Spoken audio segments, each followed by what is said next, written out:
Hello everyone, welcome back to my channel. So ಇವತ್ತಿನ ವಿಡಿಯೋದಲ್ಲಿ ನಾವು ಮಾತಾಡ್ತಾ ಇರೋವಂಥದ್ದು ಆಪರೇಷನ್ ಸಿಂಧೂರ್.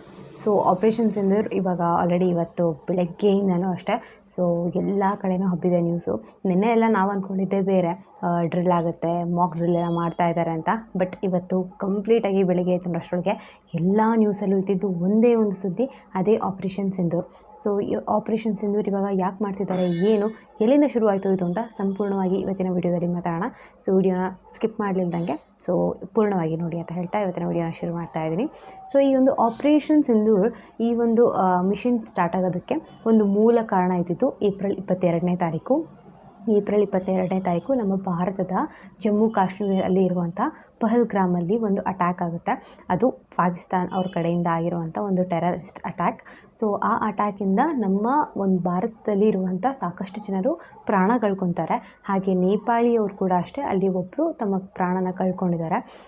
ಇಲ್ಲಿ ನಾವು ಏನು ಜಾಸ್ತಿ ನೋಡ್ಬೋದು ಅಂದರೆ, ಅಲ್ಲಿ ಯಾರ್ಯಾರ್ದೆಲ್ಲ ಪ್ರಾಣ ತೆಗೆದ್ರು ಅದು ಜಾಸ್ತಿ ಜನ ಗಂಡು ಮಕ್ಕಳೇ ಆಗಿದ್ದರು, ಹೆಣ್ಮಕ್ಳನ್ನ ಅವರು ಸಾಯಿಸಲಿಲ್ಲ.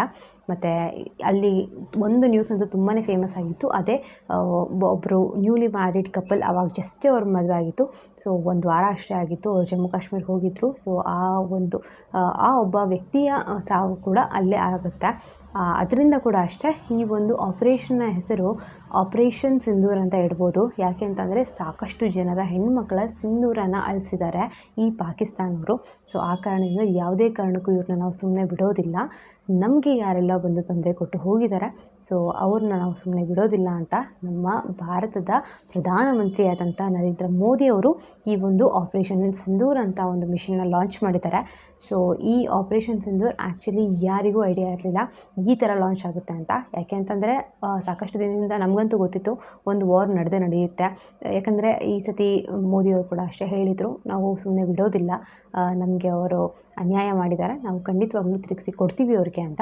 ಬಟ್ ಅದು ಇಷ್ಟು ಬೇಗ ಕೊಡ್ತೀವಿ ಅಂತ ಗೊತ್ತಿರಲಿಲ್ಲ, ಮತ್ತು ಹೀಗೆ ಕೊಡ್ತೀವಿ ಅಂತ ಕೂಡ ಗೊತ್ತಿರಲಿಲ್ಲ. ತುಂಬಾ ಪ್ರಿಪ್ರೇಷನ್ ನಡೆಸ್ತಾಯಿದ್ರು ನಮ್ಮ ಇಂಡಿಯಾ ಕಡೆಯಿಂದನೂ ಅಷ್ಟೇ. ಸೊ ಇವಾಗ ಮೋದಿಯವರು ಹೇಳಿದ್ದು ಅಷ್ಟೇ, ಸಾಕಷ್ಟು ಪ್ಲೇಸಸ್ಸಲ್ಲೆಲ್ಲ ಡ್ರಿಲ್ ಆಗಬೇಕು, ಎಲ್ಲ ಜನರು ಅಷ್ಟೇ ನಮ್ಮ ಸೇಫ್ಟಿನ ನಾವು ಹೇಗೆ ಕಾಪಾಡ್ಕೋಬೇಕು, ನಮ್ಮನ್ನು ನಾವು ಯಾವ್ಯಾವ ಟೈಮಲ್ಲಿ ಯಾವ ಥರ ರಿಯಾಕ್ಟ್ ಮಾಡಬೇಕು ಅಂತ ಎಲ್ಲನೂ ಹೇಳ್ಕೊಡೋದಿದ್ರು.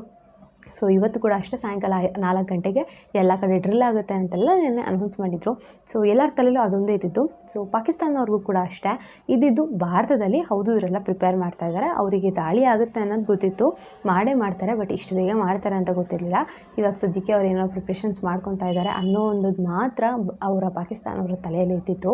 ಬಟ್ ಭಾರತದಲ್ಲಿ ಯಾವ ಥರ ಈ ಒಂದು ಮಿಷನ್ನ ಇವಾಗ ಅವರು ಸಕ್ಸಸ್ಫುಲ್ಲಾಗಿ ತೊಗೊಂಡು ಹೋಗ್ತಾ ಇದ್ದಾರೆ ಅಂತಂದರೆ, ನಿನ್ನೆ ನೈಟ್ ಅಂದರೆ ಇವತ್ತು ಡೇ ಬರುತ್ತೆ, ಯಾಕಂದ್ರೆ ಅದು 12 ಗಂಟೆ ದಾಟಿರೋದ್ರಿಂದ ಇವತ್ತೇ ಮೇ 7ನೇ ತಾರೀಕು ಬೆಳಿಗ್ಗೆ 1 ಗಂಟೆ ಅಂದರೆ ಮಧ್ಯರಾತ್ರಿ 1 ಗಂಟೆಗೆ 1 ಗಂಟೆ 5 ನಿಮಿಷ ಸರಿಯಾಗಿ ಅಲ್ಲಿ ಅಟ್ಯಾಕ್ ಶುರುವಾಗುತ್ತೆ ನಮ್ಮ ಭಾರತದಿಂದ.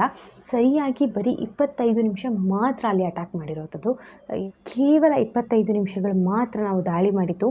ಆದರೆ ಯಾವ ಥರ ಒಂದು ದಾಳಿ ಮಾಡಿದ್ದೀವಿ ಅಂದರೆ ಖಂಡಿತವಾಗ್ಲೂ ಇದನ್ನು ಅರಗಿಸ್ಕೊಳ್ಳೋಕ್ಕೆ ಅವ್ರಿಗೆ ಸಾಕಷ್ಟು ಸಮಯ ಬೇಕಾಗುತ್ತೆ. ನಾವೇನೋ ದಾಳಿ ಮಾಡಿದ್ದೀವಿ, ಈಗ ಆಲ್ರೆಡಿ ಅಷ್ಟೇ ಅವರೆಲ್ಲ ರಿಯಾಕ್ಟ್ ಮಾಡ್ತಾ ಇದ್ದಾರೆ. ಈ ಹಿಂದೆ ಕೂಡ ಅಷ್ಟೇ ನಮ್ಮೆಲ್ಲರಿಗೂ ಗೊತ್ತಿರೋ ಹಾಗೆ ಭಾರತ ಯಾವಾಗೆಲ್ಲ ಅವ್ರ ಮೇಲೆ ದಾಳಿ ಮಾಡಿತ್ತು ಅಂದರೆ, ಮೊದಲನೇದಾಗಿ ಪಾಕಿಸ್ತಾನೇ ಯಾವಾಗಲೂ ದಾಳಿ ಮಾಡೋದಾಗಿರುತ್ತೆ. ಯಾವಾಗ ಪಾಕಿಸ್ತಾನ ನಮಗೆ ಕೊಡ್ತಾರೆ ನಾವು ಅವಾಗೇ ತಿರುಗಿಸ್ಕೊಡೋದು ಅವ್ರಿಗೆ, ಅಲ್ಲಿ ತನಕ ನಾವು ಅವ್ರ ತಂಟೆಗೆ ಹೋಗಿರೋದಿಲ್ಲ. ಅವಾಗೂ ಕೂಡ ಅಷ್ಟೇ ನಾವು ಯಾವಾಗೆಲ್ಲ ದಾಳಿ ಮಾಡಿದ್ವಿ, ಪಾಕಿಸ್ತಾನ ಹೇಳಿದ್ದು ತುಂಬಾ ಪಾಕಿಸ್ತಾನ ಮುಚ್ಚಿಡುತ್ತೆ ವಿಷಯಗಳನ್ನ. ಸೊ ಇದು ಭಾರತ ದಾಳಿನೇ ಮಾಡಿಲ್ಲ, ನಮ್ಮ ಕಡೆಯಲ್ಲಿ ಯಾರೂ ಸತ್ತೂ ಇಲ್ಲ, ಈ ಥರ ಎಲ್ಲ ಸಾಕಷ್ಟು ವಿಷಯಗಳನ್ನ ಮುಚ್ಚಿಟ್ಟಿದ್ರು, ಸಾಕ್ಷಿಯಲ್ಲಿದೆ ಅಂತ. ಬಟ್ ಈ ಸತಿ ಮಾತ್ರ ಭಾರತ ಪ್ರತಿಯೊಂದರೊಳಗೂ ಅಷ್ಟೇ ತುಂಬಾ ಕೇರ್ಫುಲ್ಲಾಗಿ ನಡೆದಿದೆ, ಎಲ್ಲನೂ ತುಂಬ ಚೆನ್ನಾಗಿ ಪ್ಲ್ಯಾನ್ ಮಾಡಿದ್ದಾನೆ ಅಂತ ಹೇಳ್ಬೋದು. ಇಲ್ಲಿಂದ ಅವೆಲ್ಲ ಏನೇನೆಲ್ಲ ಮಿಷನ್ ರಾಕೆಟ್ಸ್, ಏನೇನೆಲ್ಲ ರೈಫಲ್ಸ್ ಎಲ್ಲ ಹೋಯಿತು ಎಲ್ಲವೂ ಕೂಡ ಅಷ್ಟೇ ನೀಟಾಗಿ ರೆಕಾರ್ಡ್ ಆಗಿದೆ. ಅಲ್ಲಿ ಹೋಗಿ ಯಾವುದನ್ನು ಧ್ವಂಸ ಮಾಡಿದೆ ಪ್ರತಿಯೊಂದು ಕೂಡ ರೆಕಾರ್ಡೆಡ್ ಇದೆ. ಸೊ ಭಾರತದ ಹತ್ರ ಕಂಪ್ಲೀಟ್ ಪ್ರೂಫ್ ಇದೆ. ಸೊ ಎಲ್ಲ ದಾಳಿ ಆದಮೇಲೆ ಒಂದು ಕುತ್ಕೊಂಡು ಪರ್ಟಿಕ್ಯುಲರ್ ಆಗಿ ಒಂದು ಪ್ರೆಸ್ ಕಾನ್ಫರೆನ್ಸ್ ನಡೆಸಿ ಅದರೊಳಗೆ ಎಲ್ಲ ವೀಡಿಯೋಸ್ನ ಕೂಡ ಇಲ್ಲಿ ತೋರಿಸಿದ್ದಾರೆ. ಸೊ ದಟ್ ಯಾರೇ ಜಗತ್ತಲ್ಲಿರೋರು ಬಂದು ಪ್ರೂಫ್ ಕೇಳೋದಿಲ್ಲ ಅಂತ. ಸೊ ಆ ಕಾರಣದಿಂದ ಇವಾಗ ದಾಳಿ ಅಂತೂ ಆಗಿದೆ. ಹೇಗೆ ಆಯಿತು, ಎಲ್ಲೆಲ್ಲ ಆಯಿತು ಅಂತ ನೋಡೋಣ ಇವಾಗ. ಸೊ ಭಾರತದಿಂದ ಏನೆಲ್ಲ ದಾಳಿ ಆಯಿತು ಅದು ಪಾಕಿಸ್ತಾನದ ಮೇಲೆ 9 ಜಾಗಗಳನ್ನ ಅವರು ಫಿಕ್ಸ್ ಮಾಡ್ಕೊಂಡಿದ್ರು ಭಾರತದವರು. ಸೊ ಮೊದಲೇ ಪ್ಲಾನ್ ಎಲ್ಲ ಮಾಡಿ ಯಾವ್ಯಾವ ಜಾಗಕ್ಕೆ ನಮಗೆ ಯಾವ್ಯಾವ ಜಾಗ ಅಲ್ಲಿ ತುಂಬ ಚೆನ್ನಾಗಿ ಗೊತ್ತು, ಎಲ್ಲಿ ಹೊಡೆದ್ರೆ ಕರೆಕ್ಟಾಗಿರುತ್ತೆ ಅನ್ನೋದನ್ನೆಲ್ಲ ತುಂಬ ಚೆನ್ನಾಗಿ ಪ್ಲ್ಯಾನ್ ಮಾಡಿಬಿಟ್ಟು ಅಲ್ಲಿ ದಾಳಿನ ಮಾಡಿದ್ದಾರೆ. ಸೊ ಆ ಪ್ಲೇಸಸ್ನ ಕೂಡ ನೋಡೋಣ. ಸೊ ಮೊದಲನೇದಾಗಿ ನಾವು ನೋಡಿದಾಗ ಪಾಕಿಸ್ತಾನ್ ಕೂಡ ಅಲ್ಲಿ ಪಾಕಿಸ್ತಾನದಲ್ಲಿ ದಾಳಿ ಮಾಡಿದ್ದು. ಹಾಗೆ POK ಅಂತ ಕರಿತೀವಿ, ಅದೇ ಪಾಕಿಸ್ತಾನ್ ಆಕ್ಯುಪೈಡ್ ಜಮ್ಮು ಕಾಶ್ಮೀರ್, ಅದನ್ನ ನಾವು POK ಅಂತ ಕರಿತಿರ್ತೀವಿ. ಯಾಕೆಂದರೆ ಒಂದಿಷ್ಟು ಪ್ಲೇಸಸ್ನ ಅಲ್ಲಿ ಆಲ್ರೆಡಿ ಇವಾಗ ಪಾಕಿಸ್ತಾನ ಆಕ್ಯುಪೈ ಮಾಡ್ಕೊಂಡಿದೆ. ಅದು ಇಲ್ಲೀಗಲಿ, ಅದು ಯಾವುದೇ ಕಾರಣಕ್ಕೂ ಅಷ್ಟೇ ಎಂಡ್ ನಮಗೆ ಸಿಗಬೇಕು. ಯಾಕಂದರೆ ಲೀಗಲಾಗಿ ಅದು ಭಾರತದ್ದು, ಪಾಕಿಸ್ತಾನದಲ್ಲ. ಸೊ ಇಲ್ಲೀಗಲಾಗಿ ಅವರು ತೊಗೊಂಡಿದ್ದಾರೆ, ಅದನ್ನ ಯಾವುದೇ ಕಾರಣಕ್ಕೂ ಬಿಡೋದಿಲ್ಲ ಅಂತ ಕೂಡ ಹೇಳಿದ್ದಾರೆ. ಅದು ನಮ್ಮ ಭಾರತಕ್ಕೆ ವಾಪಸ್ ಬರಲೇಬೇಕು. ಸೊ ಇವಾಗ ನಾವು ಯಾವ್ಯಾವ ಪ್ಲೇಸಸ್ಗೆ ಅವರು ದಾಳಿ ಮಾಡಿದ್ದಾರೆ ಅಂತ ನೋಡೋಣ. ಸೊ ಆ ಪ್ಲೇಸಸ್ ಎಲ್ಲ ಬಂದು ಮುಜಫರಾಬಾದ್, ಕೋಟ್ಲಿ, ಬಹವಾಲ್ಪುರ್, ರಾವ್ಲಾಕೋಟ್, ಚಾಕ್ಸ್ವಾರಿ, ಬಿಂಬರ್, ನೀಲುವೇಲಂ, ಜೀಲಂ ಆ್ಯಂಡ್ ಚಾಕ್ವಾಲ್. ಸೊ ಇಷ್ಟು ಪ್ಲೇಸಸ್ಸು, 9 ಪ್ಲೇಸಸ್ನ ಕೂಡ ಅಷ್ಟೇ ದಾಳಿ ಮಾಡೋಕ್ಕೆ ಚೂಸ್ ಮಾಡಿದ್ದು ಭಾರತ. ಇವಾಗ ಈ ಒಂದು ಆಪರೇಷನ್ ಏನು ದಾಳಿ ನಡೆಸ್ತು ಭಾರತ, ಅಲ್ಲಿ ನಾವು ನೋಡೋದಾದರೆ ಪಾಕಿಸ್ತಾನದಲ್ಲಿ 70 ಜನ ಇವಾಗ ಆಲ್ರೆಡಿ ಪ್ರಾಣ ಕಳ್ಕೊಂಡಿದ್ದಾರೆ. ಹಾಗೆ 60 ಜನಕ್ಕೂ ಇನ್ನೂ ಹೆಚ್ಚಿಗೆ ಜನಕ್ಕೆ ಇವಾಗ ಇಂಜುರೀಸ್ ಆಗಿದೆ ಅಲ್ಲಿ ಅಂತ. ಈ ಒಂದು ನಂಬರ್ಸ್ ಇನ್ಕ್ರೀಸ್ ಕೂಡ ಆಗ್ಬೋದು. ಯಾಕೆಂತಂದರೆ ಯಾವ್ಯಾವ ಮಟ್ಟಕ್ಕೆ ಅವರಿಗೆ ಇಂಜುರಿ ಆಗಿದೆ ಅನ್ನೋದು ಗೊತ್ತಿಲ್ಲ. ಸೊ ಆ ಕಾರಣದಿಂದ ಮತ್ತು ಇವಾಗ ನಮ್ಮ ಭಾರತದಿಂದ ಯಾವುದೆಲ್ಲ ಒಂದಿಷ್ಟು ವೆಪನ್ಸ್ನ, ರೈಫಲ್ಸ್ನೆಲ್ಲ ಯೂಸ್ ಮಾಡಿದ್ರು, ತುಂಬಾ ಸ್ಟ್ರಾಂಗ್ ಆಗಿರೋಂಥ ವೆಪನ್ಸ್ನೆಲ್ಲ ಯೂಸ್ ಮಾಡಿದ್ದಾರೆ. ಸೊ ಅದು ಯಾವುದು ಅಂತ ಕೂಡ ತಿಳ್ಕೊಳ್ಳೋಣ ನಾವು. ಸೊ ಇಲ್ಲಿ ಬಾಂಬ್ಸಲ್ಲಿ ನಾವು ನೋಡಿದಾಗ ಹ್ಯಾಮರ್ ಬಾಂಬ್ಸ್ನ ಯೂಸ್ ಮಾಡಿದ್ದಾರೆ. ಈ ಹ್ಯಾಮರ್ ಅನ್ನೋ ಒಂದು ಹೆಸರೇನಿದೆ ಅದು ತುಂಬ ಎಲಾಬ್ರೇಟ್ ಆಗಿದೆ. ಅದು ಏನಕ್ಕೆ ಅದು ಸ್ಟ್ಯಾಂಡ್ ಆಗುತ್ತೆ ಅಂತ ನಾವು ನೋಡಿದಾಗ, ಆ ಹ್ಯಾಮರ್ ಬಾಂಬ್ಸ್ನ ನಾವು highly agile modular munition extended range bombs ಅಂತ ಕೂಡ ಕರಿತೀವಿ. ಸೊ ಇದರಿಂದ ಜಾಸ್ತಿ ಏನು ಬಿಲ್ಡಿಂಗ್ಸ್ ಎಲ್ಲ ಇರುತ್ತೆ ಅದನ್ನೆಲ್ಲ ಹೊಡಿಯೋದಕ್ಕೆ ಜಾಸ್ತಿ ಯೂಸ್ ಆಗುತ್ತೆ. ಮತ್ತು ಈ ಒಂದು ಬಾಂಬ್ಸ್ ಯಾವ ಲೆವೆಲ್ಗೆ ಹೋಗಿದೆ ಅಂದರೆ, ಒಂದು ಬಿಲ್ಡಿಂಗಿನ ಮೇಲ್ಗಡೆ ಆ ಬಾಂಬ್ ಹಾಕಿದ್ರೆ ಅದು ಪೂರ್ತಿ ಒಂದು ಹೋಲ್ ಥರ ಮಾಡಿದೆ. ಪೂರ್ತಿ ಒಂದಾದ್ಮೇಲೆ ಒಂದು ಫ್ಲೋರಿಗೆ ಫುಲ್ಲು ಹೋಲ್ ಥರ ಮಾಡಿಬಿಟ್ಟು ಭೂಮಿ ಒಳಗಡೆ ಹೋಗ್ಬಿಟ್ಟಿದೆ. ಸೊ ತುಂಬಾ ಸ್ಟ್ರಾಂಗ್ ಆಗಿರುವಂಥ ಬಾಂಬ್ಸ್ ಇದೆಲ್ಲ. ಸೊ ಈ ಬಾಂಬ್ಸ್ನ ಯೂಸ್ ಮಾಡಿದ್ದಾರೆ. ಹಾಗೆ ಸ್ಕ್ಯಾಲ್ಪ್ ಕ್ರೂಸ್ ಮಿಸೈಲ್, ಸೊ ಈ ಎಲ್ಲ ರೈಫಲ್ಸ್ನ ಕೂಡ ಅವರು ಯೂಸ್ ಮಾಡಿದ್ದಾರೆ. ಸೊ ಇವಾಗ ಆ ಒಂದು ಯುದ್ಧ ನಮ್ಮ ಕಡೆಯಿಂದ ಏನಿದೆ ಮಧ್ಯರಾತ್ರಿಲೇ ಮಾಡಿ ಬಿಟ್ಟಿರುವಂಥದ್ದು. ಬಟ್ ತುಂಬಾ ಪ್ರೊಟೆಕ್ಷನ್ಸ್ ಕೊಟ್ಟಿದ್ದಾರೆ ನಮ್ಮ ಇಂಡಿಯಾ ಬಾರ್ಡರ್ಸ್ಗೆಲ್ಲ. ಅವರು ಕೂಡ ಅಷ್ಟೇ ಇವಾಗ ಪಾಕಿಸ್ತಾನಿನ ಬಾರ್ಡರ್ ಏನಿದೆ, ಆ್ಯಕ್ಚುಲಿ ಹೇಳ್ತಿರೋ ಪ್ರಕಾರ ಅವರು ನಮ್ಮ ಬಾರ್ಡರಲ್ಲಿ ಇರುವಂಥ ಸೋಲ್ಜರ್ಸ್ಗೆಲ್ಲ ಇವಾಗ ಅಟ್ಯಾಕ್ ಮಾಡ್ತಿದ್ದಾರೆ ಅಂತ ಕೂಡ ವಿಷಯಗಳಿದೆ. ಬಟ್ ಅದು ಕನ್ಫರ್ಮ್ ಆಗಿ ಇನ್ನೂ ನಮಗೆ ಅಪ್ಡೇಟ್ ಬಂದಿಲ್ಲ. ಸೊ ಯಾಕಂದರೆ ಈಗ ಪಾಕಿಸ್ತಾನವರು ತುಂಬಾ ಚೆನ್ನಾಗಿ ರೂಮರ್ಸ್ನೆಲ್ಲ ಹಬ್ಬಿಸ್ತಾರೆ. ಸೊ ಆ ಕಾರಣದಿಂದ ಇವಾಗ ಅಫಿಷಿಯಲ್ ಆಗಿ ಯಾವುದೆಲ್ಲ ನ್ಯೂಸ್ ಬರುತ್ತೆ ಅದನ್ನು ಮಾತ್ರ ನಂಬಬೇಕು ನಾವು.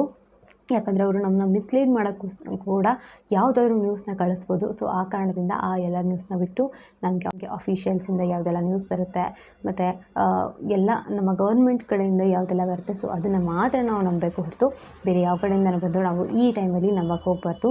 ಮತ್ತು ನಮ್ಮ ಇಡೀ ಇಂಡಿಯಾ ಎಲ್ಲರೂ ಅಷ್ಟೇ ಫಸ್ಟ್ ಆಫ್ ಆಲ್ ನಮ್ಮ ಒಂದು ಸೋಲ್ಜರ್ಸ್, ನಮ್ಮ ಆರ್ಮಿ ಏನಿದ್ದಾರೆ ಅವ್ರಿಗೆ ನಾವು ಯಾವಾಗಲೂ ಥ್ಯಾಂಕ್ಫುಲ್ ಆಗಿರಬೇಕು. ಯಾಕೆ ಅಂತಂದರೆ ಈಗ ನಾವು ಅವ್ರ ಮೇಲೆ ದಾಳಿ ಮಾಡಿದ್ರು ಕೂಡ ಅಷ್ಟೇ, ಇಲ್ಲಿ ನಮ್ಮ ಆರ್ಮಿ ಮೆಂಬರ್ಸ್ ಕೂಡ ಅಷ್ಟೇ ಕೆಲವೊಬ್ಬರು ಅವರು ಕೂಡ ಅವರ ಜೀವನ ಕಳ್ಕೊಂಡಿದ್ದಾರೆ. ಸೊ ನಮಗೋಸ್ಕರ ನಾವು ಇಲ್ಲೆಲ್ಲೋ ಒಂದು ಕಡೆ ಆರಾಮಾಗಿ ಸೇಫಾಗಿ ಇದ್ದೀವಿ ಅಂದರೆ ಅದೆಲ್ಲನೂ ಅವರಿಂದನೇ ಕಾರಣ.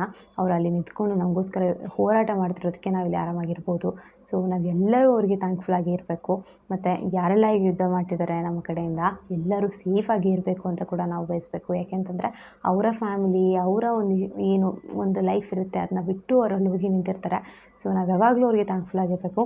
ಮತ್ತು ಸೆಕೆಂಡ್ರಿ ಬಂದಾಗ ಇವಾಗ ಏನು ಗೌರ್ಮೆಂಟ್ ನಡೀತಾ ಇದೆ, ಏನೆಲ್ಲ ಡಿಸಿಷನ್ಸ್ನ ಇವಾಗ ಅವರು ತೊಗೊಂಡಿದ್ದಾರೆ ತುಂಬಾ ಇಂಪಾರ್ಟೆಂಟ್ ಆಗಿತ್ತು ಈ ಒಂದು ಟೈಮಲ್ಲಿ. ಯಾಕೆ ಅಂತಂದರೆ ನಾವು ಇವಾಗ ಕೂಡ ಅದನ್ನ ಅಕಸ್ಮಾತ್ ಇಗ್ನೋರ್ ಮಾಡ್ಕೊಂಡು ಹೋಗಿದ್ರೆ ಮೋಸ್ಟ್ಲಿ ಜಮ್ಮು ಕಾಶ್ಮೀರನ ಹೇಗಾದರೂ ಮಾಡಿ ಚಿಕ್ಕ ಚಿಕ್ಕ ಪಾರ್ಟ್ಸ್ ಆಗಿ ಆದರೂ ತೊಗೊಂಡ್ಬಿಡ್ತಿದ್ರು. ಜಮ್ಮು ಕಾಶ್ಮೀರ ಅದೊಂದೇ ಅಲ್ಲ, ಮುಂದೆ ಮತ್ತು ಇನ್ನೂ ಬೇರೆ ಬೇರೆ ಪಾರ್ಟ್ಸ್ಗಳು ಕೂಡ ಅವರು ಬರ್ಬೋದಿತ್ತು. ಸೊ ಸ್ವಲ್ಪ ಕಡಿಮೆ ಇದ್ದಾಗೆ ನಾವು ಅದನ್ನ ನಿಲ್ಲಿಸಿದ್ರೆ ನಮಗೂ ಅದು ಒಳ್ಳೆಯದು ಅಂತ ಅನಿಸುತ್ತೆ. ಬಟ್ ಆದರೂ ಈ ಸತಿ ನಮ್ಮ ಇಂಡಿಯಾ ಸ್ಟ್ರಾಂಗಾಗೇ ಬರ್ತಾಯಿದೆ. ಏನು ಒಂದು ಪ್ರಾಬ್ ಓದಿದೆ ನಾನು, ಲೈಕ್ ನಮ್ಮ ಇಂಡಿಯಾ ನಾವು ಸೈಲೆಂಟಾಗಿದ್ವಿ ಅಷ್ಟೇ ಹೊರತು ನಾವು ವೀಕ್ ಆಗಿಲ್ಲ ಅಂತ. ಸೊ ಇದನ್ನ ನಾವು ಪ್ರತಿಯೊಂದು ಸ್ಟೆಪ್ಪಲ್ಲಿ ಕೂಡ ತೋರಿಸ್ತಾ ಇದ್ದೀವಿ. ಸೊ ಹೀಗೆ ಇರಬೇಕು, ನಮ್ಮ ಕಡೆಯೇ ಜಯ ಅನ್ನೋದು ಬರಲಿ ಅಂತ ಹೇಳ್ತಾ ಇವತ್ತಿನ ವೀಡಿಯೋನ ಇಲ್ಲಿಗೆ ನಿಲ್ಲಿಸ್ತಾ ಇದ್ದೀನಿ. ಸೊ ನಿಮಗೆ ಏನು ಅನ್ನಿಸ್ತು ಈ ಒಂದು ಆಪರೇಷನ್ ಸಿಂಧೂರ್ ಬಗ್ಗೆ ಅಂತ ಕೂಡ ಕಮೆಂಟ್ ಸೆಕ್ಷನ್ ತಿಳಿಸೋದನ್ನ ಮರಿಬೇಡಿ. ಸೊ ಮತ್ತೊಂದು ವೀಡಿಯೋದಲ್ಲಿ ಸಿಗ್ತೀನಿ. And then take care, bye.